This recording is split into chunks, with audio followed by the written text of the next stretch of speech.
ਬਿਸਮਿਲ੍ਲਾਹਿਰਰਹਿਮਾਨਿਰਰਹੀਮ ਤੇ अस्सलाम वालेकुम। 19 ਜੁਲਾਈ ਜੁਮੇ ਦੀ ਸਵੇਰ ਤੇ ਅੱਜ ਦੇ ਪੰਜਾਬੀ ਵੀਲੌਗ 'ਚ ਸੱਜਣਾ ਮਿੱਤਰਾਂ ਭੈਣਾਂ ਭਰਾਵਾਂ ਮਾਵਾਂ ਤੇ ਬਜ਼ੁਰਗਾਂ ਨੂੰ ਜੀ ਆਇਆਂ ਨੂੰ ਤੇ ਚੜ੍ਹਦੇ ਪੰਜਾਬ ਦੇ ਸੱਜਣਾ ਤੇ ਮਿੱਤਰਾਂ ਨੂੰ ਸਤਿ ਸ੍ਰੀ ਅਕਾਲ। ਸਭ ਤੋਂ ਪਹਿਲਾਂ ਤੇ ਚੇਤੇ ਕਰਾਈਏ ਕਿ ਸੋਸ਼ਲ ਮੀਡੀਆ ਫਾਇਰਵਾਲ ਨੂੰ ਨਾਕਾਮ ਬਣਾਉਣ ਵਾਸਤੇ ਇਸ ਚੈਨਲ ਨੂੰ ਸਬਸਕ੍ਰਾਈਬ ਕਰੋ ਜੇ ਹਾਲੇ ਤੱਕ ਨਹੀਂ ਕੀਤਾ। ਵੀਲੌਗ ਵੇਖਣ ਤੋਂ ਬਾਅਦ ਇਹਨੂੰ ਲਾਈਕ ਕਰੋ, ਕਮੈਂਟ ਕਰੋ ਇਹਦੇ ਤੇ ਇਹਦੇ ਲਿੰਕ ਨੂੰ WhatsApp ਤੇ ਦੂਜੇ ਸੋਸ਼ਲ ਮੀਡੀਆ ਤੇ ਸ਼ੇਅਰ ਜ਼ਰੂਰ ਕਰੋ। ਨਾਲ ਤੁਹਾਨੂੰ ਦਸੀਏ ਕਿ ਜਿਹੜੇ ਤੁਸੀਂ ਸਾਰੇ ਤਿੰਨੋਂ ਚਾਰੋਂ ਕੰਮ ਇਹ ਕਰ ਰਹੇ ਹੋ ਇਸ ਵੀਲੌਗ ਦੇ ਨਾਲ, ਇਹਦੀ ਵਜ੍ਹਾ ਤੋਂ ਅਸੀਂ ਤਕਰੀਬਨ ਫਾਇਰਵਾਲ ਦਾ ਮੁਕੰਮਲ ਸਤਿਆਨਾਸ਼ ਕਰਨ 'ਚ ਕਾਮਯਾਬ ਹੋ ਗਏ। ਹਜੇ ਤੱਕ ਫਾਇਰਵਾਲ ਨੇ ਸਾਡਾ ਕੁਝ ਨਹੀਂ ਵਿਗਾੜਿਆ, ਨਾ ਇਨਸ਼ਾਅੱਲਾ ਵਿਗਾੜੇਗੀ, ਕਿਉਂਕਿ ਤੁਸੀਂ ਸਾਰੇ ਸਾਡੀ ਆਵਾਜ਼ ਦੂਰ ਤੱਕ ਪਹੁੰਚਾਉਣ ਵਾਸਤੇ ਪੂਰੀ ਕੋਸ਼ਿਸ਼ ਕਰ ਰਹੇ ਹੋ। ਹੁਣ ਆਉਂਦੇ ਜੀ ਅੱਜ ਦੀਆਂ ਖਬਰਾਂ ਵਾਲੇ ਪਾਸੇ। ਅੱਜ ਬੜੀਆਂ ਸਾਰੀਆਂ ਖਬਰਾਂ ਨੇ ਪਾਕਿਸਤਾਨ 'ਚੋਂ। ਪਹਿਲਾਂ ਤੇ ਗੱਦਾਰਾਂ ਦੀ ਖਬਰ ਤੁਹਾਡੇ ਸਾਹਮਣੇ ਰੱਖਨੇ।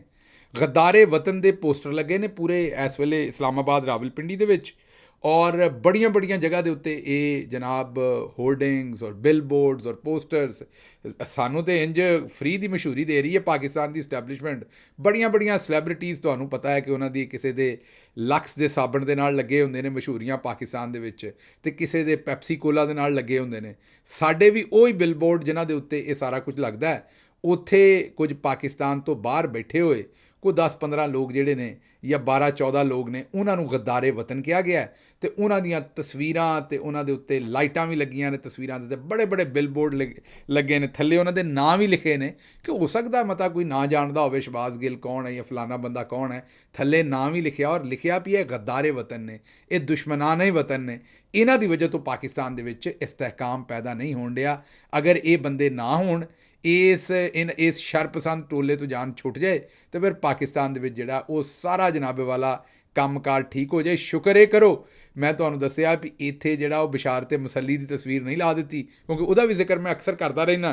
ਅਤੇ ਬਸ਼ਾਰਤ ਮਸੱਲੀ ਜਿਹੜਾ ਉਹ ਇੱਕ ਤੁਹਾਨੂੰ ਪਤਾ ਹੈ ਕਿ ਇੱਕ ਐਸਾ ਪੰਜਾਬ ਦਾ ਕਿਰਦਾਰ ਹੈ ਜਿਹੜਾ ਮਾੜੇ ਬੰਦੇ ਦਾ ਕਿਰਦਾਰ ਹੈ, ਵੀ ਸਾਰਾ ਜ਼ੋਰ ਉਹਦੇ 'ਤੇ ਚੱਲਦਾ। ਮੈਂ ਵੀ ਇੱਥੋਂ ਬੈਠਾ ਸਾਰਾ ਜ਼ੋਰ ਜਿਹੜਾ ਉਹ ਬਸ਼ਾਰਤ ਮਸੱਲੀ 'ਤੇ ਚਲਾ ਲੈਂਦਾ, ਅਤੇ ਕਿਉਂਕਿ ਉਸ ਵਿਚਾਰੇ ਅੱਗੋਂ ਕਿਹੜਾ ਕਿਸੇ ਦੀ ਲੱਤ ਭੰਨ ਲੈਣੀ ਹੈ। ਜਿਹੜੀ ਮਰਜ਼ੀ ਗੱਲ ਉਹਦੇ ਬਾਰੇ ਇਹ ਕਰ ਲੈਣ। ਕਹਿਣ ਦਾ ਮਤਲਬ ਇਹ ਹੈ ਕਿ ਜਿੰਨਾ ਮਰਜ਼ੀ ਉੱਤੇ ਟੈਕਸ ਲਾ ਲੈਣ, ਜਿੰਨੀਆਂ ਮਰਜ਼ੀ ਉਹਨੂੰ ਕਹਾਣੀਆਂ ਸੁਣਾ ਲੈਣ, ਜਿਹੜੀ ਸ਼ਹਿਰ ਨੂੰ ਮਰਜ਼ੀ ਉਹਨੂੰ ਦੱਸਣ ਵੀ ਬਸ਼ਾਰਤ ਹੁਣ ਸ਼ਹਬਾਜ਼ ਗਿੱਲ ਜਿਹੜਾ ਮੁਲਕੀ ਸਲਾਮਤੀ ਦਾ ਮਸਲਾ ਬਣਿਆ। ਇਸੇ ਤਰ੍ਹਾਂ ਉਹ ਜਿਹੜਾ ਮੌਲਵੀ ਜਹਨਮੀ ਹੈ, ਮਾਜ਼ਰਤ ਮੌਲਵੀ ਜੇਲਮੀ, ਮੈਂ ਜਹਨਮੀ ਕਹਿਤਾ, ਉਹ ਮੌਲਵੀ ਜੇਲਮੀ ਹੈ ਇੱਕ, ਅਤੇ ਉਹ ਛੋਕਰਾ ਜਿਹਾ ਮੌਲਵੀ ਹੈ, ਮੈਨੂੰ ਨਾਂ ਨਹੀਂ ਆਉਣ ਡਿਆ, ਪਤਾ ਨਹੀਂ ਮਿਰਜ਼ਾ ਕਿਹੜਾ ਹੈ ਉਹ ਮੌਲਵੀ ਵੀ ਆਂਦਾ ਹੈ ਵੀ ਪਾਕਿਸਤਾਨ 'ਚ ਇਸਤਹਿਕਾਮ ਉਦੋਂ ਹੀ ਆਉਣਾ ਹੈ ਜਦੋਂ ਤੱਕ ਇਮਰਾਨ ਖਾਨ ਨੂੰ ਖੁਦਾ ਨਾ ਖਾਸਤਾ ਮਾਰ ਨਹੀਂ ਦਿੰਦੇ ਜਾਣ ਤੋਂ ਜਾਂ ਜੇਲ੍ਹ 'ਚ ਨਹੀਂ ਰੱਖਦੇ, ਉਦੋਂ ਤੱਕ ਇਸਤਹਿਕਾਮ ਨਹੀਂ ਆਉਣਾ। ਸਿਰਫ ਉਹਨੇ ਹੀ ਨਹੀਂ ਆਖਿਆ, ਉਹਦੇ ਨਾਲ ਪਿਛਲੇ ਪਾਸੇ ਜਨਾਬ ਨਾਲ ਉਹਨਾਂ ਦੀ ਲਾਈਨ ਨੂੰ ਟੋ ਕੀਤਾ ਫੈਸਲ ਵਾਡਾ ਸਾਹਿਬ ਨੇ। ਉਹਨਾਂ ਨੇ ਆਖਿਆ ਹੁਣ ਇਮਰਾਨ ਖਾਨ ਨੂੰ ਸਿਰਫ ਅੱਲਾ ਦੀ ਜ਼ਾਤ ਹੀ ਬਚਾ ਸਕਦੀ ਹੈ, ਹੋਰ ਉਹਨੂੰ ਹੁਣ ਕੋਈ ਬਚਾ ਨਹੀਂ ਸਕਦਾ। ਫੈਸਲ ਵਾਡਾ ਨੇ ਵੀ ਇਸੇ ਗੱਲ ਦੀ ਸ਼ਨੀਦ ਦਿੱਤੀ ਹੈ ਕਿ ਇਮਰਾਨ ਖਾਨ ਦੀ ਜ਼ਿੰਦਗੀ ਇਹਨਾਂ ਖ਼ਤਮ ਕਰਨੀ ਹੈ। ਉਸ ਤੋਂ ਬਾਅਦ ਸੁਹੇਲ ਵੜਾਈਚ ਸਾਹਿਬ ਨੇ ਵੀ ਆਪਣਾ ਇੱਕ ਬਿਆਨ ਇਹੀ ਦਾਗਿਆ ਕਿ ਤਹਿਰੀਕੇ ਇਨਸਾਫ ਜਿਹੜੀ ਹੈ ਉਹ ਜਿੱਤ ਤੇ ਜਾਏਗੀ, ਲੇਕਿਨ ਜਾਣ ਤੋਂ ਪਹਿਲੇ ਪਾਕਿਸਤਾਨ ਦੀ ਇਸਟੈਬਲਿਸ਼ਮੈਂਟ ਉਹਨਾਂ ਦੇ ਉੱਤੇ ਐਸਾ ਜ਼ਖਮ ਉਹਨਾਂ ਨੂੰ ਲਾਏਗੀ, ਐਸੀ ਸੱਟ ਮਾਰੇਗੀ ਜਿਹੜੀ ਸਾਰੀ ਉਮਰ ਉਹਨਾਂ ਨੂੰ ਨਹੀਂ ਭੁੱਲੇਗੀ। ਉਹ ਵੀ ਇਸ਼ਾਰਾ ਇਮਰਾਨ ਖਾਨ ਦੀ ਜ਼ਿੰਦਗੀ ਵਾਲੇ ਪਾਸੇ ਕਰਨ ਡਏ ਨੇ। ਹੁਣ ਇਹ ਜਿਹੜਾ ਮਿਰਜ਼ਾ ਜਹਨਮੀ ਹੈ, ਮਾਜ਼ਰਤ ਜਹਨਮੀ ਤੇ ਅੱਲਾ ਦੇ ਕੰਮ ਨੇ, ਕਿਹੜਾ ਜਹਨਮੀ ਹੈ ਕਿਹੜਾ ਜਨਤੀ ਹੈ ਮੇਰੇ ਮੂੰਹ 'ਚੋਂ ਨਿਕਲ ਜਾਂਦਾ ਹੈ। ਇਹ ਜੇਲਮੀ ਸਾਡੇ ਮਤਲਬ ਫਵਾਦ ਚੌਧਰੀ ਸਾਹਿਬ ਦਾ ਸ਼ਹਿਰ ਹੈ, ਅਤੇ ਇਹ ਜਿਹੜਾ ਮਿਰਜ਼ਾ ਜੇਲਮੀ ਹੈ, ਮੇਰੇ ਮੂੰਹ 'ਚੋਂ ਕਿਤੇ ਫਿਰ ਜਹਨਮੀ ਨਾ ਨਿਕਲ ਜਾਏ।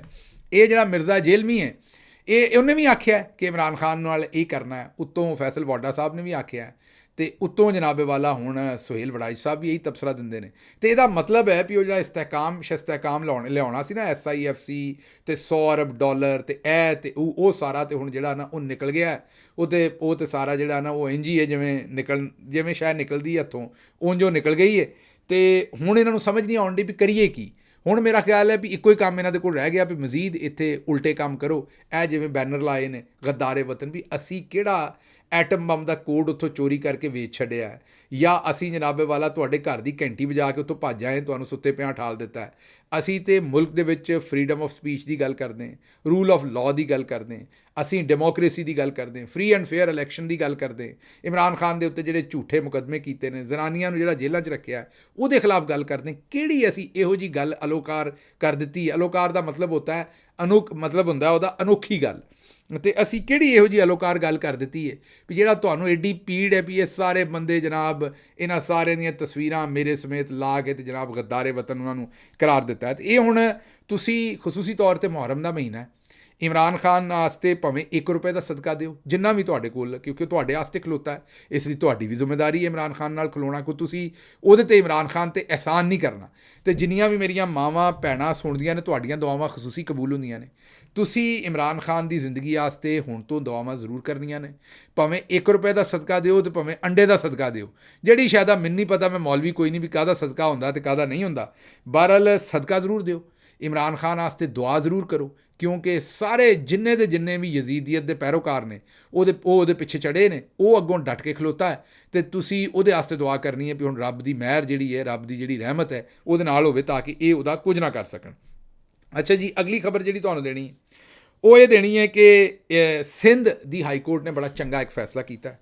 ਸਿੰਧ ਹਾਈ ਕੋਰਟ ਨੇ ਕਿਹਾ ਵੀ ਜਿੰਨੇ ਵਜ਼ੀਰ ਮਸ਼ੀਰ ਅਤੇ ਵੱਡੇ ਵੱਡੇ ਅਫਸਰ ਨੇ ਨਾ, ਇਹ ਸਾਰਿਆਂ ਨੂੰ ਅਹਿਕਾਮਾਤ ਨੇ ਕਿ ਇਹ ਆਪਣੇ ਆਪਣੇ ਇਲਾਕੇ ਦੇ ਜਿਹੜੇ ਸਰਕਾਰੀ ਹਸਪਤਾਲ ਨੇ ਉੱਥੋਂ ਇਲਾਜ ਕਰਾਉਣ। ਬੜਾ ਜ਼ਬਰਦਸਤ ਕੰਮ ਕੀਤਾ ਹੈ ਸਿੰਧ ਹਾਈ ਕੋਰਟ ਨੇ। ਉਹਨਾਂ ਕਿਹਾ ਵੀ ਉੱਥੋਂ ਇਲਾਜ ਕਰਾਉਣ ਅਤੇ ਆਪੇ ਫਿਰ ਸਿੰਧ ਦੇ ਹਸਪਤਾਲ ਠੀਕ ਹੋ ਜਾਣਗੇ। ਇਹ ਜਾਣ ਨਜ਼ਰ ਆ ਉਹਨਾਂ ਹਸਪਤਾਲਾਂ ਦੇ ਵਿੱਚ। ਅਤੇ ਮੈਂ ਇੱਕ ਵਾਰ ਇੱਕ ਸੱਖਰ ਦੇ ਹਸਪਤਾਲ ਚਲਾ ਗਿਆ ਸਾਂ, ਅਤੇ ਉੱਥੇ ਜਨਾਬ ਮਾਜ਼ਰਤ ਜੈਕਬਾਬਾਦ ਦੇ ਹਸਪਤਾਲ, ਉਹ ਜੈਕਬਾਬਾਦ ਦੇ ਵਿੱਚ ਜਨਾਬ ਖੋਤੇ ਬੰਨੇ ਸਨ ਹਸਪਤਾਲ ਦੇ ਵਿੱਚ, ਜਿਹਦੇ ਉੱਤੇ ਲਿਖਿਆ ਸੀ ਅੰਦਰ ਕੋਈ ਬੈੱਡ, ਕੋਈ ਮਸ਼ੀਨਰੀ, ਇੱਕ ਕਮਰੇ 'ਚ ਹੈ ਸਨ ਕੁਝ ਬੈੱਡ, ਲੇਕਿਨ ਜਿੱਥੇ ਮੈਂ ਗਿਆ ਸਾਂ ਜਿਹਨੂੰ ਹਾਰਟ ਦਾ ਵਾਰਡ ਲਿਖਿਆ ਜਿਹਦੇ ਉੱਤੇ, ਉਹਦੇ ਅੰਦਰ ਖੋਤੇ ਫਿਰਦੇ ਸਨ। ਕੋਈ ਵਾਰਡ ਨਹੀਂ ਸੀ, ਛੱਤ ਡਿੱਗੀ ਸੀ, ਕੋਈ ਹਾਲ ਨਹੀਂ ਸੀ, ਪੁਰਸਾਨੇ ਹਾਲ ਕੋਈ ਨਹੀਂ ਸੀ ਹੈਗਾ ਉੱਥੇ, ਕੋਈ ਬੰਦਾ ਬਸ਼ਰ ਨਹੀਂ ਸੀ। ਔਰ ਉਹ ਮੇਨ ਉਹਨਾਂ ਦਾ ਜਿਹੜਾ ਡਿਸਟ੍ਰਿਕਟ ਹੈੱਡਕੁਆਟਰ ਹਸਪਤਾਲ ਹੁੰਦਾ, ਉਹਦੀ ਮੈਂ ਫਿਲਮ ਬਣਾ ਕੇ ਵੀ ਉਸ ਵੇਲੇ ਸਾਰਿਆਂ ਦੇ ਸਾਹਮਣੇ ਰੱਖੀ ਸੀ। ਕਿਤੇ ਮੁੰਡਿਆਂ ਨੂੰ ਕਹਾਂਗਾ ਕਿ ਤੁਹਾਨੂੰ ਉਹਦੀਆਂ ਕੋਈ ਤਸਵੀਰਾਂ ਜਿਹੜੀਆਂ ਜਿਸ ਵੇਲੇ ਐਡੀਟਿੰਗ ਕਰਨ ਇਸ ਵੀਲੌਗ ਦੀ, ਅਤੇ ਉਹ ਵਿਖਾ ਦੇਣ। ਸਾਡੀ ਹਕੂਮਤ ਸੀ, ਕੋਵਿਡ ਦੇ ਦਿਨ ਸਨ, ਅਤੇ ਮੈਂ ਵਜ਼ੀਰ ਆਜ਼ਮ ਸਾਹਿਬ ਦੇ ਅਹਿਕਾਮਾਤ ਦੇ ਉੱਤੇ ਮੈਂ ਕੋਇਟਾ ਗਿਆ ਸਾਂ ਕੋਵਿਡ ਦੇ ਮਾਮਲਾਤ ਨੂੰ ਦੇਖਣ ਵਾਸਤੇ। ਉੱਥੋਂ ਵਾਪਸੀ 'ਤੇ ਮੈਂ ਉਹ ਜੈਕਬਾਬਾਦ ਦੇ ਵਿੱਚ ਉਹ ਮਾਮਲਾ ਕੀਤਾ ਸੀ। ਅਤੇ ਉਸ ਤੋਂ ਬਾਅਦ ਜਿਹੜੀ ਅਗਲੀ ਖਬਰ ਤੁਹਾਡੇ ਸਾਹਮਣੇ ਰੱਖਣੀ ਹੈ ਉਹ ਇਹੀ ਹੈ ਕਿ ਇਹ ਹੁਣ ਪਹਿਲੇ ਤਾਂ ਉਹ ਗੱਲ ਕਰਦੇ ਹਾਂ ਕਿ ਅਗਰ ਇਹਨਾਂ ਨੂੰ ਉੱਥੋਂ ਇਲਾਜ ਕਰਾਉਣਾ ਪੈ ਗਿਆ ਤਾਂ ਮੇਰੇ ਖਿਆਲ ਇੱਕ ਹੀ ਟੀਕਾ ਲੱਗਣਾ ਬਿਲਾਵਲ ਜ਼ਰਦਾਰੀ ਸਾਹਿਬ ਨੂੰ ਉੱਥੋਂ। ਅਤੇ ਜਿਸ ਦਿਨ ਭਰ ਕੇ ਡਾਕਟਰ ਸਾਹਿਬ ਨੇ ਟੀਕਾ ਲਾਤਾ, ਅਤੇ ਮੇਰਾ ਖਿਆਲ ਹੈ ਬਾਂਹ 'ਤੇ ਲਾਤਾ ਜਾਂ ਪੁੜੇ 'ਤੇ ਲਾਤਾ, ਜਿੱਥੇ ਵੀ ਲਾ ਦਿੱਤਾ, ਉਸ ਤੋਂ ਬਾਅਦ ਬਿਲਾਵਲ ਜ਼ਰਦਾਰੀ ਸਾਹਿਬ ਰਾਤੋਂ ਰਾਤ ਹਸਪਤਾਲ ਠੀਕ ਕਰਨਗੇ। ਇਹ ਹਸਪਤਾਲ ਜਿਹੜਾ ਜ਼ਿਆਦਾ ਦੇਰ ਰਹੇਗਾ ਨਹੀਂ। ਔਰ ਤੁਹਾਨੂੰ ਪਤਾ ਸਰਕਾਰੀ ਹਸਪਤਾਲਾਂ 'ਚ ਵੈਸੇ ਹੀ ਪੁੜੇ 'ਤੇ ਟੀਕਾ ਲਾਉਂਦੇ ਨੇ, ਅਤੇ ਉਹ ਦਰਦ ਵੀ ਕਈ ਦਿਨ ਜ਼ਿਆਦਾ ਕਰਦਾ। ਅੱਛਾ ਜੀ, ਅਗਲੀ ਖਬਰ ਵਾਲੇ ਪਾਸੇ ਚੱਲਨੇ। ਅਗਲੀ ਖਬਰ ਇਹ ਕਿ ਮੀਡੀਆ ਮਾਲਕਾਂ ਨੂੰ ਆਪਾਰਾ ਦੇ ਵਿੱਚ ਤਾਂ ਨਹੀਂ ਹੈ, ਕਿਸੇ ਨੇ ਗਲਤ ਖਬਰ ਦੇ ਦਿੱਤੀ ਹੈ, ਆਪਾਰਾ ਨਹੀਂ ਹੈ ਜਨਾਬ, BMS ਦੇ ਵਿੱਚ ਸੱਦਿਆ। ਉਹ BMS ਕਿਤੇ ਹੋਰ ਹੈ, ਲੇਕਿਨ ਹਾਂ ਇਸਤਾਰਾ ਆਪਾਰਾ ਹੀ ਇਸਤੇਮਾਲ ਹੁੰਦਾ। ਉਹ ਤੇ ਸੱਦ ਕੇ ਉਹਨਾਂ ਕਿਹਾ ਵੀ ਬੰਦੇ ਦੇ ਪੁੱਤਰ ਬਣ ਜਾਓ। ਦੋਹਰੇ ਤੁਸੀਂ ਇਮਰਾਨ ਖਾਨ ਦਾ ਨਾਂ ਲੈਣਾ ਸ਼ੁਰੂ ਹੋ ਗਏ ਹੋ, ਅਤੇ ਬਿਲਕੁਲ ਨਾਂ ਨਹੀਂ ਲੈਣਾ, ਅਤੇ ਬਿਲਕੁਲ ਇਹ ਅਦਮੇ ਇਸਤਹਿਕਾਮ ਦੀਆਂ ਖਬਰਾਂ ਨਹੀਂ ਦੇਣੀਆਂ। ਚੰਗੀਆਂ ਖਬਰਾਂ ਦਿਓ ਕਿ ਇਸ ਵੇਲੇ ਦੁੱਧ ਅਤੇ ਨਹਿਰ ਦੀਆਂ ਸ਼ਹਿਰਾਂ ਜਿਹੜੀਆਂ ਨੇ, ਦੁੱਧ ਅਤੇ ਨਹਿਰ ਦੀਆਂ ਨਹੀਂ, ਸ਼ਹਿਦ ਦੀਆਂ ਨਹਿਰਾਂ ਵਹਿ ਰਹੀਆਂ ਨੇ। ਉਲਟੀਆਂ ਗੱਲਾਂ ਮੇਰੇ ਵੀ ਦਿਮਾਗ 'ਚ ਸ਼ੁਰੂ ਹੋ ਗਈਆਂ ਨੇ ਇਹ ਖਬਰਾਂ ਸੁਣ ਕੇ। ਅਤੇ ਇਮਰਾਨ ਖਾਨ ਦਾ ਨਾਂ ਨਹੀਂ ਲੈਣਾ, PTI ਦੀ ਕੋਈ ਖਾਸ ਗੱਲ ਨਹੀਂ ਕਰਨੀ, ਅਦਮੇ ਇਸਤਹਿਕਾਮ ਦੀ ਗੱਲ ਨਹੀਂ ਕਰਨੀ, SIFC ਦੀਆਂ ਜਿਹੜੀਆਂ ਨਾ ਉਹ ਕਰਾਮਾਤ 'ਤੇ ਗੱਲ ਕਰੋ, ਚੰਗੀਆਂ ਗੱਲਾਂ ਕਰੋ, ਸੋਹਣਾ ਜਿਹਾ ਮਾਹੌਲ ਬਣਾਓ। ਅਤੇ ਐਂਕਰਾਂ ਨੂੰ ਦੱਸੋ ਘਰ ਜਾ ਕੇ ਬੁੱਢੀ ਨਾਲ ਵੀ ਪੁੱਠੀ ਗੱਲ ਜਿਹੜੀ ਹੈ ਨਾ ਇਸਟੈਬਲਿਸ਼ਮੈਂਟ ਦੇ ਖਿਲਾਫ, ਚੌਧਰੀ ਸਾਹਿਬ ਦੇ ਖਿਲਾਫ, ਉਹ ਟਵਿੱਟਰ 'ਤੇ ਵੀ ਨਹੀਂ ਕਰਨੀ, ਕਿਸੇ ਨੂੰ ਇੰਟਰਵਿਊ ਦਿੰਦਿਆਂ ਵੀ ਨਹੀਂ ਕਰਨੀ, ਘਰ ਬੁੱਢੀ ਨਾਲ ਵੀ ਨਹੀਂ ਕਰਨੀ। ਹਰ ਵੇਲੇ ਜਿਹੜਾ ਨਾ ਉਹ ਚੰਗੀ ਗੱਲ ਜਪਣੀ ਹੈ ਇਸ ਮੌਜੂਦਾ ਰਜੀਮ ਦੀ। ਇਹ ਜਨਾਬ ਉਹਨਾਂ ਨੂੰ ਦੱਸਿਆ ਗਿਆ, ਅਤੇ ਉਹਨਾਂ ਨੂੰ ਕਿਹਾ 10 ਦਿਨਾਂ ਬਾਅਦ ਤੁਹਾਡੀ ਫਿਰ ਹਾਜ਼ਰੀ ਲਾਵਾਂਗੇ, ਫਿਰ ਤੁਹਾਡਾ ਹੋਮਵਰਕ ਚੈੱਕ ਕਰਾਂਗੇ ਜਿਹੜਾ ਛੁੱਟੀਆਂ ਦਾ ਕੰਮ ਤੁਹਾਨੂੰ ਦਿੱਤਾ, ਤੁਸੀਂ ਅੱਛੇ ਬੱਚੇ ਹੋ ਕਿ ਨਹੀਂ। ਅੱਛਾ ਜੀ, ਇਹ ਖਬਰ ਤੁਹਾਡੇ ਸਾਹਮਣੇ KP ਤੋਂ ਰੱਖਦੇ ਇੱਕ ਚੰਗੀ ਖਬਰ। KP ਹਕੂਮਤ ਨੇ ਜ਼ਾਹਿਰ ਹੈ ਇਮਰਾਨ ਖਾਨ ਦੇ ਵਿਜ਼ਨ ਦੇ ਉੱਤੇ ਚੱਲਦਿਆਂ ਹੋਇਆ ਇਹ ਯਤੀਮ ਬੱਚਿਆਂ ਵਾਸਤੇ ਇੱਕ ਸੈਂਟਰ ਬਣਾਇਆ। ਇਹਦੀ ਤੁਹਾਡੇ ਸਾਹਮਣੇ ਇਹ ਤਸਵੀਰਾਂ ਵੀਡੀਓ ਰੱਖ ਰਹੇ, ਹਜੇ ਬਣ ਰਿਹਾ, ਅਤੇ ਇਸ ਵਾਸਤੇ ਤੁਹਾਨੂੰ ਇੱਥੇ ਇੰਤਜ਼ਾਮ ਕਰਨ ਵਾਲੇ ਲੋਕ ਨਜ਼ਰ ਆ ਰਹੇ ਨੇ। ਇਹ ਬਸ ਤਿਆਰ ਹੋ ਜਾਏਗਾ ਔਰ ਬੱਚੇ ਇਹਦੇ ਵਿੱਚ ਜ਼ਾਹਿਰ ਹੈ ਆਉਣਾ ਸ਼ੁਰੂ ਹੋ ਜਾਣਗੇ। ਬਹੁਤ ਹੀ ਬਿਹਤਰੀਨ ਕੰਮ ਹੈ। ਮੁਤਲਕਾ ਮਿਨਿਸਟਰ, ਮੁਤਲਕਾ ਜਿਹੜੇ ਵੀ ਲੋਕ ਨੇ ਉਹਨਾਂ ਸਾਰਿਆਂ ਨੂੰ ਸਾਡੇ ਵੱਲੋਂ ਖਰਾਜੇ ਤਹਿਸੀਨ ਇਹਦੇ ਉੱਤੇ। ਬੜਾ ਖੂਬਸੂਰਤ ਕੰਮ ਹੈ। ਇਮਰਾਨ ਖਾਨ ਦਾ ਜਿਹੜਾ ਮਿਸ਼ਨ ਹੈ ਕਿ ਗਰੀਬਾਂ 'ਤੇ, ਯਤੀਮਾਂ 'ਤੇ, ਮਸਕੀਨਾਂ 'ਤੇ ਜਿਹੜਾ ਉਹ ਰਿਆਸਤ ਨੂੰ ਹੱਥ ਰੱਖਣਾ ਚਾਹੀਦਾ, ਉਹ ਕੰਮ ਹੋ ਰਿਹਾ। ਸਾਡੇ ਵਾਸਤੇ ਬੜੀ ਖੁਸ਼ੀ ਦੀ ਗੱਲ ਹੈ ਕਿ ਉੱਥੇ ਕੰਮ ਹੋ ਰਿਹਾ। ਅੱਛਾ ਜੀ, ਸੁਪਰੀਮ ਕੋਰਟ ਨੇ ਰਿਜੈਕਟ ਕਰ ਦਿੱਤਾ। ਤੁਹਾਨੂੰ ਦੱਸਿਆ ਸੀ ਕਿ ਇਹ ਜਿਹੜੀ ਅਪੀਲ ਇਹ ਕਰਨਾ ਚਾਹ ਰਹੇ ਸਨ ਜਾਂ ਨਜ਼ਰਸਾਨੀ ਕਰਨਾ ਚਾਹ ਰਹੇ ਸਨ, ਰਿਵਿਊ ਜਾਂ ਅਪੀਲ ਜੋ ਵੀ ਉਹ, ਤਾਂ ਸੁਪਰੀਮ ਕੋਰਟ ਨੇ ਫੈਸਲਾ ਕਰਨਾ ਸੀ। ਕਾਜ਼ੀ ਸਾਹਿਬ ਦਾ ਜੋ ਦਿਲ ਕਰਦਾ ਉਹ ਕਰ ਦਿੰਦੇ ਨੇ ਕਾਨੂੰਨ ਦੇ ਹਿਸਾਬ ਨਾਲ, ਅਤੇ ਰਿਵਿਊ ਹੀ ਹੋ ਸਕਦਾ ਸੀ। ਉਹ ਨੂਨ ਲੀਗ ਨੇ ਫਾਈਲ ਕੀਤੀ ਸੀ। ਇਹ ਜਿਹੜਾ 13 ਜੱਜਾਂ ਦਾ ਫੈਸਲਾ ਆਇਆ ਸੀ, ਜਿਹੜਾ 8-5 ਤੋਂ ਤਹਿਰੀਕ ਇਨਸਾਫ ਨੂੰ ਮਖਸੂਸ ਨਸ਼ਸਤਾਂ ਮਿਲੀਆਂ ਸਨ, ਉਹ ਉਹਨਾਂ ਰਿਵਿਊ ਫਾਈਲ ਕੀਤੀ ਸੀ ਕਿ ਜਨਾਬ ਵਾਲਾ ਸਾਨੂੰ ਇਹਦੇ 'ਤੇ ਇਤਰਾਜ਼ ਹੈ ਅਤੇ ਨਸ਼ਸਤਾਂ ਨਾ ਦਿੱਤੀਆਂ ਜਾਣ ਨੂਨ ਲੀਗ ਵਾਲਿਆਂ ਨੇ। ਉਹ ਸੁਪਰੀਮ ਕੋਰਟ ਨੇ ਰਿਜੈਕਟ ਕਰ ਦਿੱਤੀ ਹੈ। ਹਾਂਜੀ, ਸੁਪਰੀਮ ਕੋਰਟ 'ਚ 3 ਜੱਜ ਫੈਸਲਾ ਕਰਦੇ ਨੇ ਵੀ ਅਪੀਲ ਲੱਗਣੀ ਹੈ ਕਿ ਨਹੀਂ ਅਤੇ ਕਿਹਦੇ ਸਾਹਮਣੇ ਲੱਗਣੀ ਹੈ। ਉਹ ਇੱਕ ਤਾਂ ਜਸਟਿਸ ਕਾਜ਼ੀ ਫਾਇਜ਼ ਈਸਾ ਸਾਹਿਬ ਨੇ, ਦੂਜੇ ਨੰਬਰ ਤੇ ਜਸਟਿਸ ਮਨਸੂਰ ਅਲੀ ਸ਼ਾਹ ਸਾਹਿਬ ਨੇ, ਤੇ ਤੀਜੇ ਤੇ ਜਸਟਿਸ ਮੁਨੀਬ ਸਾਹਿਬ ਨੇ। ਇਹ ਜਿਹੜੇ ਜਸਟਿਸ ਕਾਜ਼ੀ ਫਾਇਜ਼ ਈਸਾ ਸਾਹਿਬ ਨੇ, ਉਹਨਾਂ ਕਿਹਾ ਜੀ ਇਹ ਲਾਉਣੀ ਚਾਹੀਦੀ ਅਪੀਲ। ਦੂਜੇ ਦੋਵਾਂ ਜੱਜਾਂ ਨੇ ਕਿਹਾ ਵੀ ਇਹ ਕੋਈ ਬੰਦੇ ਦੇ ਪੁੱਤਾਂ ਵਾਲੀ ਗੱਲ ਨਹੀਂ ਇਸ ਅਪੀਲ 'ਚ। ਨੂਨ ਲੀਗ ਵਾਲਿਆਂ ਦਾ ਕੀ ਗਿਆ, ਤੇ PTI ਦੀਆਂ ਸੀਟਾਂ ਸਨ ਉਹਨਾਂ ਨੂੰ ਲੱਭ ਗਈਆਂ ਨੇ, ਕਾਹਦੀ ਅਪੀਲ ਲਾਉਣੀ। ਉਹਨਾਂ ਇਤਰਾਜ਼ ਲਾ ਕੇ ਤੇ ਉਹਨੂੰ ਰਿਜੈਕਟ ਕਰ ਦਿੱਤਾ। ਇਹ ਇੱਕ ਚੰਗਾ ਕੰਮ ਹੋ ਗਿਆ। ਹੁਣ ਫਿਰ ਚੌਧਰੀ ਸਾਹਿਬ ਇਹ ਗੱਲ ਠਾਣੇ ਹੀ ਮੁੱਕਣੀ ਹੈ। ਜਿਹੜੀਆਂ ਰੋਜ਼ ਧਮਕੀਆਂ ਦਿੰਦੇ ਹੋ ਐਮਰਜੈਂਸੀ ਦੀਆਂ, ਮੇਰਾ ਖਿਆਲ ਲਾ ਹੀ ਲਾਓ, ਮਿਹਰਬਾਨੀ ਕਰੋ। ਜਿਹੜਾ ਰੋਜ਼ ਡਰਾਵਾ ਦਿੰਦੇ ਹੋ ਨਾ ਐਮਰਜੈਂਸੀ ਲਾ ਲੈਣੀ, ਐਮਰਜੈਂਸੀ ਲਾ ਲੈਣੀ ਹੈ, ਇਹ ਹੁਣ ਦੁਨੀਆ ਤੰਗ ਆ ਗਈ। ਸ਼ੇਰ ਆ ਗਿਆ, ਸ਼ੇਰ ਆ ਗਿਆ। ਹੁਣ ਤੁਸੀਂ ਜਿਹੜਾ ਨਾ ਬਾਲਾ ਕੱਢਣਾ ਜਨਾਬ, ਇੱਕ ਵਾਰੀ ਕੱਢ ਲਓ ਤੇ ਤੁਸੀਂ ਐਮਰਜੈਂਸੀ ਜਿਹੜੀ ਨਾ ਘੋੜਾ ਜਿਹੜਾ ਤੁਸੀਂ ਕੱਢਣਾ ਉਹ ਕੱਢ ਲਓ, ਐਮਰਜੈਂਸੀ ਲਾ ਲਓ ਤੁਸੀਂ। ਅੱਛਾ ਜੀ, ਅਗਲੀ ਖਬਰ ਜਿਹੜੀ ਹੈ ਉਹ ਤੁਹਾਡੇ ਸਾਹਮਣੇ ਮੋਟਰਵੇ ਤੋਂ ਰੱਖਦੇ। ਇਹ ਮੂਰਖੀ ਜ਼ਰਾ ਚੈੱਕ ਕਰੋ। ਸੱਖਰ ਮੁਲਤਾਨ ਜਿਹੜੀ ਮੋਟਰਵੇ ਹੈ, ਇਹਦੀ ਇਹ ਟੌਪ ਲੇਨ ਹੈ, ਇਹਦੇ ਉੱਤੇ ਖੱਡਾ ਛੱਡਿਆ ਹੋਇਆ ਸਾਈਡ 'ਤੇ। ਇੱਕ ਸ਼ਹਿਰੀ ਨੇ ਬੜਾ ਚੰਗਾ ਕੰਮ ਕੀਤਾ, ਉਹਨੇ ਵਿਖਾਇਆ। ਟੌਪ ਲੇਨ ਮਤਲਬ ਫਾਸਟ ਲੇਨ ਜਿਹੜੀ ਹੈ ਉਹਦੀ ਬਿਲਕੁਲ ਲਾਈਨ ਦੇ ਨਾਲ ਖੱਡਾ। ਤੁਹਾਨੂੰ ਪਤਾ ਲਾਈਨ ਤੋਂ ਕਈ ਵਾਰੀ ਟਾਇਰ ਅੱਗੇ ਪਿੱਛੇ ਹੋ ਜਾਂਦਾ, ਗਲਤੀ ਨਾਲ ਹੋਣਾ ਤੇ ਨਹੀਂ ਚਾਹੀਦਾ ਜ਼ਾਹਿਰ ਹੈ, ਲੇਕਿਨ ਹੋ ਸਕਦਾ। ਤੇ ਅਗਰ ਹੋ ਜਾਏਗਾ ਤੇ ਪਰਲੇ ਪਾਸੇ ਅਗਰ ਤੁਸੀਂ ਹੋ ਵੀ ਗਏ, ਪਰਲੇ ਪਾਸੇ ਜਿਹੜੀ ਬੰਨੀ ਹੈ ਉਹ ਤੁਹਾਨੂੰ ਫੇਰ ਵੀ ਕੋਈ ਨਾ ਕੋਈ ਪ੍ਰੋਟੈਕਸ਼ਨ ਦੇਵੇਗੀ, ਜਿਹੜੀ ਦਰਮਿਆਨ ਦੇ ਵਿੱਚ ਉਹਦੇ ਪੇਵਮੈਂਟ ਕਹਿ ਲਓ ਉਹਨੂੰ, ਜਾਂ ਜਿਹੜੀ ਵੀ ਡਿਵੀਜ਼ਨ ਹੈ ਦੋ ਸੜਕਾਂ ਦੀ, ਉਹ ਤੁਹਾਨੂੰ ਜਨਾਬ ਵਾਲਾ ਕਿਸੇ ਨਾ ਕਿਸੇ ਕਿਸਮ ਦੀ ਪ੍ਰੋਟੈਕਸ਼ਨ ਦੇਵੇਗੀ। ਤੁਸੀਂ ਉਹਨੂੰ ਹਿੱਟ ਕਰਕੇ ਵਾਪਸ ਆਓਗੇ। ਉਹਨਾਂ ਜਨਾਬ ਖੱਡਾ ਰੱਖਿਆ ਕਿ ਉਹਦੇ ਟਾਇਰ ਡਿੱਗੇ ਔਰ ਗੱਡੀ ਜਿਹੜੀ ਉਹ ਕਲਟੀ ਮਾਰੇ ਤੇ ਦੂਜੇ ਪਾਸੇ ਜਾ ਡਿੱਗੇ ਤੇ ਬੰਦਾ ਬਚੇ ਕੋਈ ਨਾ। ਔਰ ਸਾਡੇ ਸ਼ੇਰ ਬਹਾਦਰ ਜਿਹੜੇ ਨੇ ਉਹ ਇਹ ਵੀ ਬਹਾਦਰੀ ਸਮਝਦੇ ਨੇ ਪਾਕਿਸਤਾਨ 'ਚ ਵੀ ਸੀਟ ਬੈਲਟ ਨਹੀਂ ਲਾਉਣਾ। ਦੱਸੋ ਇਹਦੇ ਵਿੱਚ ਕਿਹੜੀ ਬਹਾਦਰੀ ਹੈ? ਤੁਹਾਨੂੰ ਸੀਟ ਬੈਲਟ ਨਾ ਲਾਉਣ ਵਾਸਤੇ ਤੁਸੀਂ ਭਗਤ ਸਿੰਘ ਬਣ ਜਾਂਦੇ ਹੋ? ਮਤਲਬ ਕਿਹੜੀ ਬਹਾਦਰੀ ਦਾ ਤੁਹਾਨੂੰ ਸਰਟੀਫਿਕੇਟ ਹੋ ਜਾਂਦਾ ਹੈ? ਸੀਟ ਬੈਲਟ ਹਮੇਸ਼ਾ ਲਾਇਆ ਕਰੋ। ਸੀਟ ਬੈਲਟ ਜਦੋਂ ਬੰਦਾ ਨਹੀਂ ਲਾਉਂਦਾ ਤੇ ਉਹਦਾ ਹਾਲ ਉਂਝ ਹੀ ਹੁੰਦਾ ਹੈ ਜਿਵੇਂ ਫਿਰ ਛਿੱਲੇ ਹੋਏ ਆਲੂ ਦਾ ਹੁੰਦਾ ਜਿਸ ਵੇਲੇ ਗੱਡੀ ਵੱਜਦੀ ਹੈ। ਤੇ ਸੀਟ ਬੈਲਟ ਲਾਓਗੇ ਤੇ ਬਚ ਜਾਓਗੇ। ਜਿਸ ਵੇਲੇ ਐਕਸੀਡੈਂਟ ਹੁੰਦਾ ਤੇ ਬੰਦਾ ਉਹ ਆਪਣੀ ਜਿਹੜੀਆਂ ਅੰਦਰ ਹੀ ਸੱਟਾਂ ਵੱਜਦੀਆਂ ਨਾ ਉਹਦੇ ਨਾਲ ਹੀ ਮਰ ਜਾਂਦਾ ਹੈ। ਇਸ ਲਈ ਸੀਟ ਬੈਲਟ ਹਮੇਸ਼ਾ ਲਾਉਣੀ ਹੈ ਜਦੋਂ ਵੀ ਗੱਡੀ 'ਚ ਬਹਿਣਾ। ਉਹ ਜਿਸ ਵੇਲੇ ਤੁਰਨੀ ਹੈ ਤਾਂ ਸੀਟ ਬੈਲਟ ਪਹਿਲਾਂ ਲਾ ਲੈਣੀ। ਇਹ ਕੋਈ ਇਹਦੇ ਵਿੱਚ ਬਹਾਦਰੀ ਨਹੀਂ ਹੈ। ਇਹ ਬੜੇ ਕੋਈ ਬੇਵਕੂਫ ਔਰ ਸਟੂਪਿਡ ਲੋਕ ਨੇ ਜਿਹੜੇ ਇਹਦੇ 'ਚ ਬਹਾਦਰੀ। ਉਹ ਪਾਕਿਸਤਾਨ 'ਚ ਮੈਂ ਵੇਖਿਆ ਇਹ ਕੰਮ, ਐਡੇ ਮੂਰਖ ਲੋਕ ਨੇ ਕਿ ਉਹਨਾਂ ਅਲੱਗਾ ਉਹ ਚੀਜ਼ਾਂ ਖਰੀਦੀਆਂ ਨੇ, ਉਹ ਅਲੱਗਾ ਖਰੀਦਿਆ ਉਹ ਸੀਟ ਬੈਲਟ, ਕਿਉਂਕਿ ਗੱਡੀ ਆਵਾਜ਼ ਦਿੰਦੀ ਹੈ ਸੀਟ ਬੈਲਟ ਨਾ ਕਰਨ ਦੀ। ਜਹਾਲਤ ਦੀ ਇੰਤਹਾ ਇਤਨੀ ਜ਼ਿਆਦਾ ਹੈ, ਇੰਨੇ ਜਾਹਿਲ ਨੇ ਕਿ ਉਹ ਸੀਟ ਬੈਲਟ ਨਾ ਲਾਓ ਤੇ ਉਹ ਗੱਡੀ ਟੂੰ ਕਰਦੀ ਨਾ, ਉਹਨੂੰ ਬੰਦ ਕਰਾਉਣ ਵਾਸਤੇ ਸਪੈਸ਼ਲ ਉਹ ਫਰਮੇ ਜੇ ਰੱਖੇ ਨੇ, ਉਹ ਉੱਥੇ ਠੋਕ ਦਿੰਦੇ ਨੇ ਜਨਾਬ। ਸੀਟ ਬੈਲਟ ਨਹੀਂ ਲਾਉਣਾ, ਉਹ ਫਰਮਾ ਠੋਕ ਦਿੰਦੇ ਨੇ। ਉਹ ਵੀ ਤੁਹਾਨੂੰ ਹੁੰਦਾ ਕੀ ਹੈ ਸੀਟ ਬੈਲਟ ਲਾਉਣ ਨਾਲ? ਇਹ ਤਾਂ ਦੱਸੋ। ਸੀਟ ਬੈਲਟ ਨਹੀਂ ਲਾਉਂਦੇ, ਗੱਡੀ ਵੱਜਦੀ, ਉਹ ਆਪ ਤੁਸੀਂ ਆਲੂ ਤਰ੍ਹਾਂ ਬਾਹਰ ਜਾ ਪੈਂਦੇ ਹੋ, ਗਰਦਨ ਟੁੱਟਦੀ ਹੈ, ਤੁਹਾਡਾ ਬੁਰਾ ਹਾਲ ਹੁੰਦਾ। ਸੀਟ ਬੈਲਟ ਲਾਓ ਤਾਂ ਕਿ ਆਪਣੀ ਜਾਨ ਬਚਾਓ। ਇਹ ਕਿਸ ਵੇਲੇ ਤੁਹਾਨੂੰ ਇਹਦੇ 'ਤੇ ਤੁਹਾਨੂੰ ਉਹਦੀਆਂ ਤਸਵੀਰਾਂ ਵਿਖਾ ਕੇ ਪੂਰਾ ਫੀਚਰ ਕਰਾਂਗੇ ਵੀ ਉਹ ਕਰਦੇ ਕੀ ਹੋ, ਔਰ ਸੀਟ ਬੈਲਟ ਦਾ ਵੀ ਤੁਹਾਨੂੰ ਦਿਖਾਵਾਂਗੇ, ਕੋਸ਼ਿਸ਼ ਕਰਾਂਗੇ ਵੀਡੀਓ ਦਿਖਾ ਸਕੀਏ ਵੀ ਨਾ ਲਾਈਏ ਸੀਟ ਬੈਲਟ ਤੇ ਫਿਰ ਬੰਦੇ ਨਾਲ ਹੁੰਦਾ ਕੀ ਹੈ। ਅੱਛਾ ਜੀ, ਅਗਲੀ ਖਬਰ ਜਿਹੜੀ ਹੈ ਉਹ ਤੁਹਾਡੇ ਸਾਹਮਣੇ ਜਿਹੜੀ ਰੱਖਣੀ ਹੈ। KPK ਦੇ ਵਿੱਚ ਵੱਡੀ ਤਾਦਾਦ 'ਚ ਟਰਾਂਸਫਰਸ ਹੋਈਆਂ ਨੇ। ਬਿਊਰੋਕ੍ਰੇਸੀ ਜਿਹੜੀ ਉਹਦੀ ਫਾਈਨਲੀ ਉਖਾੜ ਪਛਾੜ ਹੋਈ ਹੈ। ਬੜੀ ਜ਼ਿਆਦਾ ਡਿਮਾਂਡ ਸੀ ਇਹਦੀ ਜਦੋਂ ਦੀ ਹਕੂਮਤ ਆਈ ਸੀ PTI ਦੀ। ਇਸ ਤਰ੍ਹਾਂ ਜਿਹੜੀਆਂ ਟਰਾਂਸਫਰ ਪੋਸਟਿੰਗ ਨਹੀਂ ਸੀ ਹੋਈਆਂ। ਆਖਿਰਕਾਰ ਫਿਲਹਾਲ ਇਹ ਟਰਾਂਸਫਰ ਪੋਸਟਿੰਗ ਹੋਈਆਂ ਨੇ। ਹੁਣ ਇਹਨਾਂ ਨੂੰ ਦੇਖਦੇ ਇਹਨਾਂ ਟਰਾਂਸਫਰ ਪੋਸਟਿੰਗਸ ਦੇ ਉੱਤੇ ਪਬਲਿਕ ਦੀ ਰਾਏ ਵੀ ਵੇਖਾਂਗੇ, ਅਫਸਰਾਂ ਦੇ ਉੱਤੇ ਲੋਕ ਕੀ ਰਾਏ ਦਿੰਦੇ ਨੇ, ਕੀ ਉਹਨਾਂ ਦਾ ਓਪੀਨੀਅਨ ਹੈ। ਉਸ ਤੋਂ ਬਾਅਦ ਤੁਹਾਡੇ ਸਾਹਮਣੇ ਤਜਜ਼ੀਆ ਰੱਖਾਂਗੇ। ਫਿਲਹਾਲ ਤੇ ਇਹ ਟਰਾਂਸਫਰ ਪੋਸਟਿੰਗ ਹੋਈਆਂ ਨੇ KPK ਦੇ ਵਿੱਚ, ਔਰ ਇਹ ਚੀਫ ਮਿਨਿਸਟਰ ਸਾਹਿਬ ਨੇ ਕੀਤੀਆਂ ਨੇ। ਅੱਛਾ ਜੀ, ਅਗਲੀ ਖਬਰ ਜਿਹੜੀ ਹੈ ਉਹ ਤੁਹਾਡੇ ਸਾਹਮਣੇ ਅਸੀਂ ਰੱਖਣੀ ਹੈ ਕਿ ਬੰਗਲਾਦੇਸ਼ ਦੇ ਵਿੱਚ ਹਾਲਾਤ ਬੜੇ ਖਰਾਬ ਹੋਏ ਨੇ। ਬੰਗਲਾਦੇਸ਼ ਦੇ ਵਿੱਚ ਉੱਥੇ ਕੋਟਾ ਸਿਸਟਮ ਹੈ ਤੇ ਜਿਨ੍ਹਾਂ ਨੇ ਉਸ ਵੇਲੇ 1971 ਦੇ ਵਿੱਚ ਜੰਗ ਲੜ ਕੇ ਤੇ ਆਜ਼ਾਦੀ ਲਈ ਸੀ, ਉਹਨਾਂ ਦੇ ਪਿਛਲੇ ਜਿਹੜੇ ਰਿਸ਼ਤੇਦਾਰ ਨੇ ਉਹਨਾਂ ਨੂੰ ਇੱਕ ਕੋਟੇ ਦੇ ਵਿੱਚ ਜਗ੍ਹਾ ਦਿੱਤੀ ਜਾਂਦੀ ਹੈ। ਨੌਕਰੀਆਂ ਜਿਹੜੀਆਂ ਸਰਕਾਰੀ ਨੇ, ਕੁਝ ਔਰਤਾਂ ਨੂੰ ਦਿੱਤਾ ਜਾਂਦਾ, ਕੁਝ ਮਜ਼ਦੂਰਾਂ ਨੂੰ ਦਿੱਤਾ ਜਾਂਦਾ, ਤੇ ਕੁਝ ਉਹ ਜਿਹੜੇ ਖਾਨਦਾਨ ਸਨ ਜਿਨ੍ਹਾਂ ਉਹ ਆਜ਼ਾਦੀ ਦੀ ਉਹਨਾਂ ਦੇ ਮੁਤਾਬਕ ਜੰਗ ਲੜੀ ਸੀ, ਉਹਨਾਂ ਨੂੰ ਉਹ ਕੋਟਾ ਦਿੱਤਾ ਜਾਂਦਾ। ਹੁਣ ਜਿਹੜੇ ਸਟੂਡੈਂਟ ਨੇ ਯੂਨੀਵਰਸਿਟੀਆਂ ਦੇ ਉਹ ਆਉਂਦੇ ਨੇ ਕੋਟੇ ਤੇ ਨਹੀਂ, ਮੈਰਿਟ ਔਰ ਕਾਬਲੀਅਤ ਦੇ ਉੱਤੇ ਸਾਨੂੰ ਨੌਕਰੀਆਂ ਦਿਓ। ਉਹਦੇ ਉੱਤੇ ਇਹਤਜਾਜ ਸ਼ੁਰੂ ਹੋਇਆ ਤੇ ਇਹ ਇਹਤਜਾਜ ਕਰਨ ਵਾਲਿਆਂ ਨੂੰ ਜਿਹੜੀ ਵਜ਼ੀਰ ਆਜ਼ਮ ਹਸੀਨਾ ਵਾਜਦ ਸਾਹਿਬਾ, ਉਹਨਾਂ ਨੇ ਕਹਿ ਦਿੱਤਾ ਵੀ ਇਹ ਉਹ ਹੀ ਲੋਕ ਨੇ 1971 ਦੇ ਵਿੱਚ ਜਿਹੜੇ ਲੋਕ ਬੰਗਲਾਦੇਸ਼ ਦੀ ਆਜ਼ਾਦੀ ਦੇ ਖਿਲਾਫ ਸਨ ਨਾ, ਉਹਨਾਂ ਦੇ ਨਾਲ ਇਹਨਾਂ ਲੋਕਾਂ ਨੂੰ ਤਸ਼ਬੀਹ ਦੇ ਦਿੱਤੀ ਕਿ ਇਹ ਸਾਰੇ ਲੋਕ ਇੰਤਸ਼ਾਰ ਫੈਲਾਉਣ ਵਾਲੇ ਨੇ, ਜਿਵੇਂ ਸਾਡੇ ਮੁਲਕ 'ਚ ਵੀ ਲੋਕਾਂ ਨੂੰ ਇੰਤਸ਼ਾਰ ਪਸੰਦ ਕਹਿ ਦਿੰਦੇ ਨੇ। ਉਸ ਤੋਂ ਯੂਨੀਵਰਸਿਟੀਆਂ ਦੇ ਸਟੂਡੈਂਟ ਭੜਕ ਉੱਠੇ ਤੇ ਉਹਨਾਂ ਜਨਾਬ ਇੱਟ ਨਾਲ ਇੱਟ ਵਜਾ ਦਿੱਤੀ। 32 ਬੰਦੇ ਹੁਣ ਤੱਕ ਮਰ ਗਏ ਨੇ ਇਹਤਜਾਜ ਦੇ ਵਿੱਚ। ਬੰਗਲਾਦੇਸ਼ ਦੇ ਵਿੱਚ ਹਰ ਪਾਸੇ ਅੱਗ ਲੱਗੀ ਹੈ, ਹਰ ਪਾਸੇ ਕਹਿਰ ਹੈ, ਔਰ ਕਈ ਥਾਂ ਉਹਨਾਂ ਸਾੜ ਦਿੱਤੇ ਨੇ। ਕੋਈ TV ਸੈਂਟਰ ਤੇ ਪਤਾ ਨਹੀਂ ਕਿਹੜੀ ਸ਼ਾਇਦ ਸਾੜ ਦਿੱਤੀ ਉਹਨਾਂ ਨੇ ਹੁਣ ਤੱਕ। ਹਰ ਪਾਸੇ ਜਿਹੜਾ ਉਹ ਮਜ਼ਾਰੇ ਹੋ ਰਹੇ ਨੇ ਤੇ 32 ਬੰਦੇ ਜਿਹੜੇ ਨੇ ਉਹ ਵਫਾਤ ਪਾ ਚੁੱਕੇ ਨੇ ਤੇ ਇੱਕ 17 ਸਾਲ ਦਾ ਤਾਲਿਬ ਇਲਮ ਵੀ ਉਹਨਾਂ ਦੇ ਵਿੱਚ ਵਫਾਤ ਪਾਈ ਹੈ ਉਹਨੇ ਵੀ। ਤੇ ਇਹ ਮਾਮਲਾਤ ਹਲਾਕਤਾਂ ਹੋਈਆਂ ਨੇ ਔਰ ਤਕਰੀਬਨ ਕੋਈ 2,500 ਤੋਂ ਜ਼ਿਆਦਾ ਲੋਕ ਜਿਹੜੇ ਨੇ ਉਹ ਜ਼ਖਮੀ ਹੋਏ ਨੇ।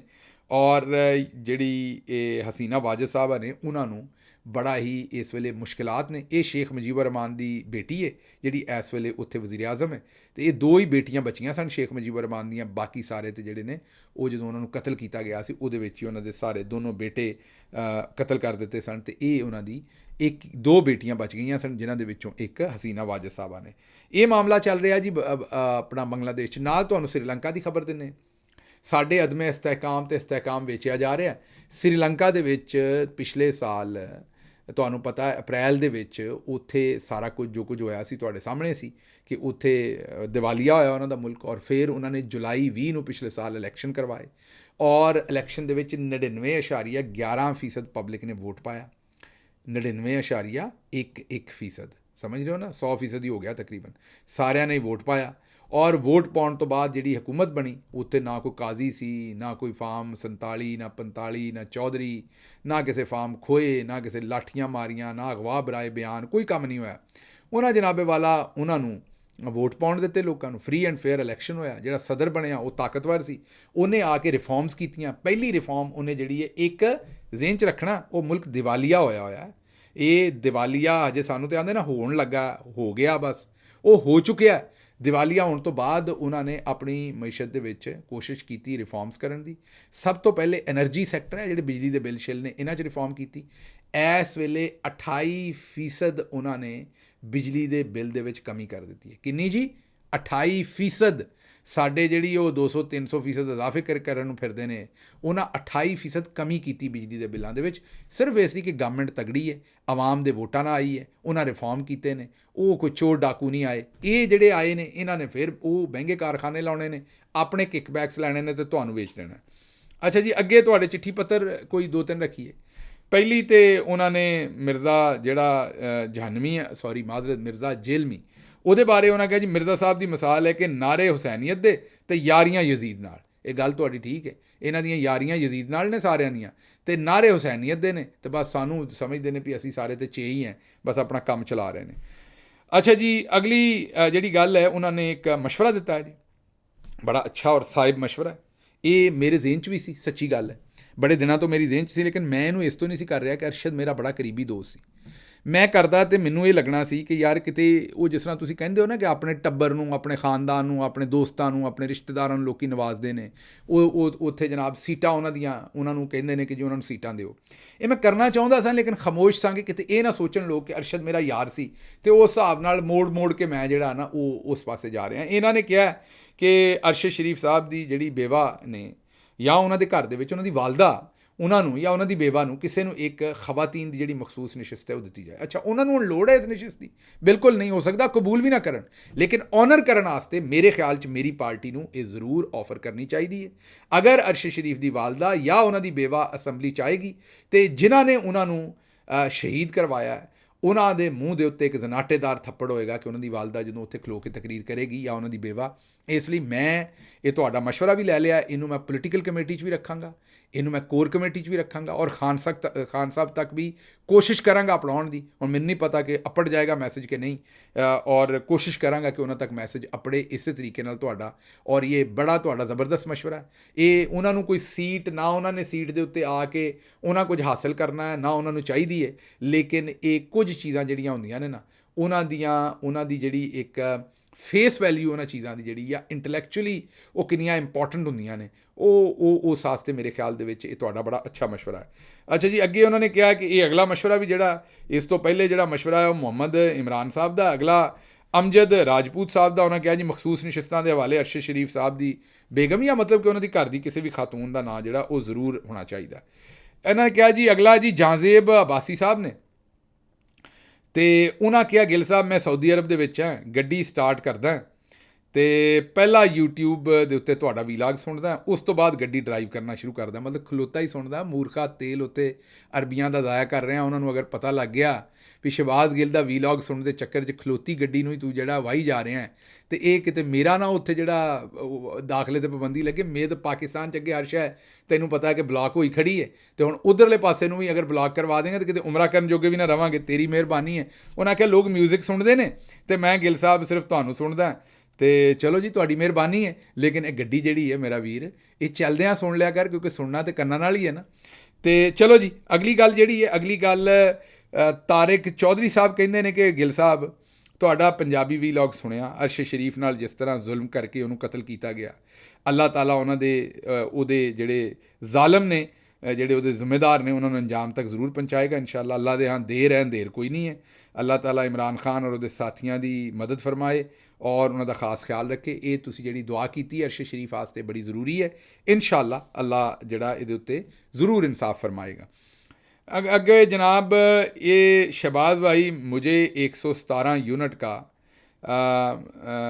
8,355 रुपए का बिल आया। दर्जी है, मुहर्रम अल हराम की वजह च तो काम भी बंद है। समझ नहीं आती 117 यूनिट किस तरह चल गए ने तो 8,355 रुपए बिल कैसे आ गया। दसो जी, हुणे सिर्फ 117 यूनिट ने। ये हुण तुसीं आप सोचो कि ये मैनू तो समझ नहीं आउण डई भी ये किस भाਅ यूनिट पैण डिया। अगर 117 यूनिट का ये तुसीं भाਅ कड्डो जी, कीमत तुसीं कड्डो भी जे 117 यूनिट वाला बंदा 8,355 रुपये बिल देण डिया दर्जी। एक तो ये तुसीं वेख्या होना भी दर्जियां दे उत्ते गाने बड़े बने ने, टुट पैणे दर्जी ने, चेता है ना तुहानूं? वो टुट पैणा एक पंजाबी का एक्सप्रैशन है। तो गोली लगना, टुट पैना, गोली लगना ज़रा ज़्यादा संगीन है, तो टुट पैना पहलां साड़ियां खवातीन पंजाब च इस्तेमाल करदियां सन। तो ये मैनूं ये लगदा सी कि उस जमाने दीयां गल्लां ने, लेकिन हुण भी उही रौले ने। ये रौला साड़ियां जिहड़ियां धीआं भैणां ने इन्हां दा दर्जी नाल ही रहिंदा है। टाइम दे उत्ते कपड़े नहीं दिंदा, कपड़े सही नहीं सींदा। तो कई तो मैं इहो ਜਿਹੇ भी वाकियात सुने और वेखे ने भी दर्जियां की ठुकाई भी जाके कई बीबियां कर दिंदियां ने, चंगी भली उन्होंने कुटमार भी कर दिंदियां ने। थोड़ी मेहरबानी करा करो। एक कपड़े ज़ाहिर है मैं समझदा भी तुहाडे वास्ते बड़े ज़रूरी ने, पर उधर उन्हां दे उत्ते तुसीं समझ सकदे हो कि ਇਹ ਜਿਹੜੇ ਪ੍ਰੈਸ਼ਰ ने हुण दर्जी ते किन्ने ने। तो ये दर्जी साहब ये तो हुण मेरा वीर एक खाता है तो लगाता है वाला बंदा है। जे तू इत्थे कोई अपना बिल की तस्वीर छड्डें तो फिर मैं किसी बंदे नूं आखांगा उत्थे पाकिस्तान फोन करके अपने किसी बंदे नूं, किसी भैन भरा नूं, किसी कज़न नूं कि बई ये जमा करा दे। तो जे इत्थे कोई तस्वीर किसी तरीके नाल उहदी कोई लोड करें या कोई तरीका दसें तो फिर किसी उस बंदे की मिन्नत करदे। हुण मैं तो यही दस सकदा इत्थों बैठा मेरा वीर, बाकी बाहर निकल के आवाज़ कड्ढनी पैनी है।